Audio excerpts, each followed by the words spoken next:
Hello, everyone, and welcome back to the Social Media Decoded podcast, the number one podcast to help you understand social media better so that you grow your business, get more clients, and monetize. And today I am excited because, of course, I always get excited when we have special guests, and we are talking to my friend Armando all about social media content, all the things. So, of course, get out your pens and your notepads because definitely you're going to want to take notes about all the gems that will be dropped here. Thank you so much, Armando, for joining the podcast today. How are you? I'm good. Thanks for having me. I'm excited. Yes, I'm excited. So, give us a little bit of background about yourself. How did you get started in this world of social media content creation? We want to know your story. So, I got into acting when I was a senior, did television and film uh, primarily from 2005 to about now, and was doing, everything from Prison Break to Queen Sugar. And yeah, check me out in that. And so I was doing in front of the camera stuff, wanted to get behind the camera, was doing, I produced several films. And I said, why can't we take the story aspect and how they make movies in Hollywood and infuse it into business? And so since 2012, I've been doing that, and doing everything from like weddings to commercials and, music videos, everything in between. But it wasn't until 3 years ago that we really started going hard into like content marketing specifically for social media. And when we did that, we saw exponential growth, not just with our business, but with the businesses of the clients that we work with. And I wish I could take credit for all of it, but I had a good mentor. So shout out to the mentors out there. But Lewis Scott has got a $50 million law firm in Atlanta. And he opened up a business during COVID called 8-Figure Firm, where he was teaching other attorneys how to scale their businesses from 7 to 8 figures. And he was like, Armando, will you come and shoot some videos for me in Atlanta? And I was like, well, yeah, of course. But up to that point, I had only done like one video at a time, right? But he was like, no, we need to shoot like 20, 30 videos every month.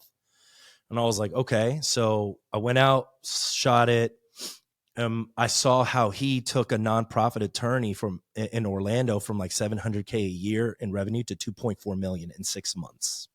And I was like, wait, hold up, what? And so he was like, look, Armando, you got a 7-figure business. You just don't know how to do it, right? And so I was like, well, what do you suggest, Lewis? And me and him went to high school together. And he was like, I suggest you hire me as your coach. And I was like, how much? He said $2,500 a month. And I was like, dude, are you kidding me? At the point I was pulling in, I think maybe our highest year ever was $70,000 for the year, right? And now he's asking me to pay him $2,500 a month in mentorship. But the big thing that he said was like, he's like, look, Armando, I can give you this information for free, but you won't act on it and you won't implement it until you pay for it. And the first month that I worked with him as a mentor, I made $30,000 in 1 month. And I was like, okay, because it was all mindset, right? It was all stories that I had been telling myself in terms of my relationship with money, how I sell, what I need to be doing. And when that started to shift, the conversations changed, the intonation changed, the confidence changed, all of that changed. And I started talking like law firm owners, and not just law firm owners, 8-figure law firm owners. And I've gone to masterminds, where I'm talking to 8-9-figure attorneys that own businesses. So I've started running my business as a law firm in terms of how they structure it. And as a result, I've been extremely successful. But I'll tell you, the catalyst for all of that has been volume of content production, specifically video on social media across all platforms. And we went from $69,000 a year in revenue to $500,000 in 1 year. We'll finish this year at, I think, 1.5 mil.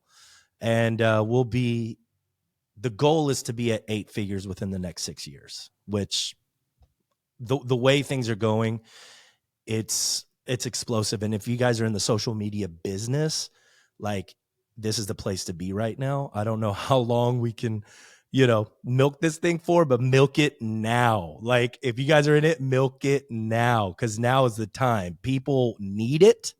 They understand that they need it. A lot of businesses know they need to be on social media. They just don't know how to do it. So if you guys can position yourselves as the authority to help them get where they want to go in terms of social media, you'll close deals all day. Close deals all day, mic drop. You gave us a masterclass right there in your introduction. I mean, you said so many things in there that I'm just shaking my head over here. Of course, the people on YouTube can see this. Shout out to YouTube Podcast. Make sure you check out the video version of this podcast over on YouTube, my YouTube channel.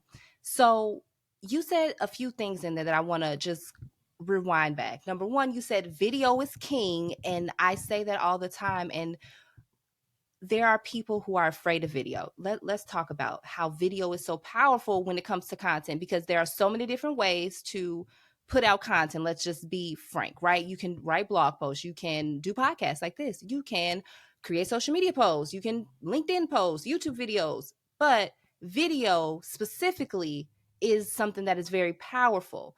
Explain to us, why is that when it comes to somebody's buying decisions? Because I think that that's really important for our clients to understand, because maybe someone is saying, okay, I really don't want to do video. How do you tell your clients, hey, video is what needs to be done and this is why? It's not really an option not to. The competition is getting so fierce that if you're not doing at least the status quo, you're going to be left behind, right? Creating videos for your business is something that you should be doing 4 years ago. So the conversation, I'm so far past that conversation of whether or not people need video, right? Like, that isn't even that's not even what we're talking about. What we're talking about is, okay, how many videos, right? We're talking, I have clients that are going 5 to 20 videos a day across all platforms. You're talking TikTok, Instagram, LinkedIn, YouTube, Facebook, like the entire time. And then they're also, and here's something that I think people are forgetting about, which they're leaving money on the table, and that's email marketing, right? And email marketing, people are forgetting that. They're like, oh, it's a newsletter, I should be doing news. Nobody cares about that. But if you treat your email marketing like it's a social media platform with nice hooks and valuable content, they're going to open up the emails. Let me ask you something. What's a good email open rate? What percentage would you say? My email open rate is like a 46%. That's amazing. It's probably like between 30. Yes, but I do what you say. I nurture my people. I know that the money is in the email list, and I definitely treat it like a social media platform. That was a good comparison. Yeah. So, and they say what? 20% is good? Like 20% is good, right? Yeah. My open rate is at 65, 75%. 65, 75%. You know what I mean? Because I'm like, okay, how am I dropping as many nuggets as I can that's going to get, just like you said, right? Like, what are we doing here, right? If people aren't going to get something out of this podcast, why are they even listening to this thing, right? Like, they want some actionable items. What are things that we can do today to get us to where we need to be? So, to your point, start video immediately. Do it now. If you have imposter syndrome, if you don't like video, that's okay, right? Like, do it anyway, right? And through the doing, when you start doing it on a monthly basis, and I'm sure you batch create the content, right? Like, don't think that are going to have the energy to do this every single day. We're not, right? But you can get the energy to do one day and shoot 30 to 50 pieces of content that one day, and then that you can batch create it and then get it out there, So don't get in your way. I was in a Clubhouse room for public speakers, and one of the back in the day, like a year ago. But a year ago feels like a back in the day now, right? It's like 20 years ago. Things move so quickly. But one of the guys in there, he was like, do not let your hangups prevent you from getting your message out there to someone that needs to hear it, right? Because me and you can have the same exact message spoken the same, I mean, written word for word verbatim. And someone will not get the message coming from me. They need to hear it from you, right? So don't sit around wondering and judging yourself when you could be creating content to help that one person get where they want to go, right? And it's your own hangups that are preventing you from spreading that message, and that's a disservice to the people that need to hear it. A disservice. That another masterclass. I mean, if you all aren't taking notes, I don't know what you are doing here, because my friend here is dropping amazing gems. So I want to talk about people who are looking to improve their social media. Maybe they're like, it's not really working out. And I want to go back to and say, I heard you talk about multi-channel marketing, which is something that I'm very strongly believe in 2023 and beyond. So what are some tips that you have for the entrepreneur, the small business owner, the creator, the consultant that's like, I have this social media, but I want to improve what I'm doing so that I increase my visibility, so that I increase the number of leads? Because let's be honest, the reason why you're putting out content is to attract leads. That piece of content should do a lot of heavy lifting for you. We're putting out a lot of content that's not doing anything for us. And so maybe that person is there. What advice do you have for them? Stories all day. People love stories. People remember stories. If you're going to give people some knowledge, wrap it in a story.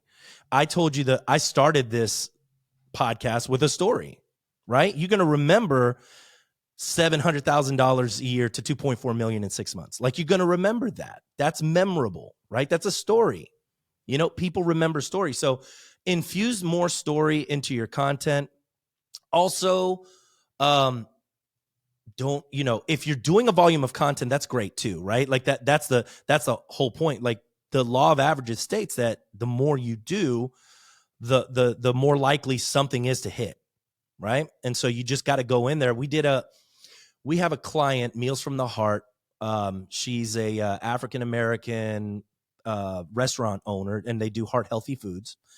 And we said, look, we should do a video where you're naming the top 5 Black-owned businesses in New Orleans. That thing got like 50,000 views in like a day. You know what I mean? And she was able to tag all of the different people, right? We're talking about them, and people can put their input in. They're like, oh, you forgot about so-and-so. You forgot about so. You know what I mean? So like engaging things like that, incorporated with things that you're sort of specifically talking about in your niche, will give you a variety of content, right? So for instance, if you're a personal injury attorney, of course you should be talking about Q&A of any personal injury stuff, but what else, right? Like, stop just talking about legal stuff. Do you like to travel? Talk about that. Do you like to cook? Talk about that. Do you like to visit restaurants? Talk about that. Cars, whatever. Like, what are we rounding out this content with that makes you a human, right? And that's the part of social media that a lot of businesses are forgetting, is that they're like, oh, I'm just going to post, commercial type stuff. And like, people don't want to hear that. People don't want to see that. They'll remember stories. They'll remember, different things that like make me like you, make me want to follow you. There's value, right? Oh, okay. When I come to this channel, I'm going to get this, right? And that's how you got to think about social media. Is like, okay, when we go to that channel, we can expect those 3 things, and we call those content pillars, right? So those are 3 things that you feel like you can talk on for hours and hours and hours and hours. So that's what I would do if you're trying to, revamp that social media page and make it have some impact.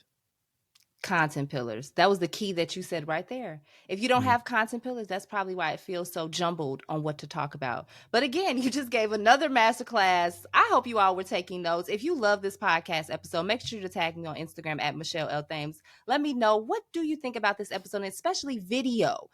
Now, my friend Armando said it isn't a choice. So we're going to think about the different ways that we can leverage video. And if we feel, scared or like we don't want to do it, just practice with the Instagram live. Do a practice on your phone, get used to it. And then muster up the courage to put it out there, because I guarantee you there's somebody that needs it. And I think I heard you say that too. Somebody needs your story. Somebody needs your message. Somebody needs what you have to offer. And if you never put it out there, you'll never get the clients. You'll never get the people that it's meant to be for. So Yeah. I'll tell you this, if you're scared of getting on camera, take an improv class. There's an improv class in your city. Take it. It's going to make you fearless. It's one of the, coming from an acting background, I was always I could do well with a script. You gave me a script, I could memorize it and I could perform it. But like when it came to like interviews and like when I had to do red carpets and stuff, I'd clam up.